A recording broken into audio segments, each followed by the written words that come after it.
पैठण शहरात रमजान ईदच्या निमित्ताने सेवाभाव आणि सामाजिक एकतेचा सुंदर उपक्रम पाहायला मिळाला. संकल्प दीप फाउंडेशन तर्फे विशेष आयोजन करण्यात आले. पवित्र रमजान ईदच्या निमित्ताने पैठण येथे संकल्पादीप फाउंडेशन तर्फे माहेश्वरी धर्मशाळा समोर रूह अफजा शरबत वाटपाचा उपक्रम उत्साहात पार पडला.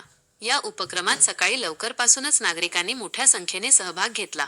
येणाऱ्या जाणाऱ्या सर्वांना शरबत वाटप करून सणाचा आनंद साजरा करण्यात आला. या प्रसंगी सामाजिक एकात्मता, प्रेम आणि बंधुभावाचा संदेश देण्यात आला. विविध समाजातील नागरिकांनी एकत्र येत या उपक्रमात सहभाग नोंदवला, ज्यामुळे परिसरात उत्साहाचे वातावरण निर्माण झाले. अशा उपक्रमांमुळे समाजात एकोपा आणि सद्भावना अधिक दृढ होत असल्याचं चित्र पाहायला मिळत आहे. आपण पाहत आहात आर्यव्रत न्यूज मराठी.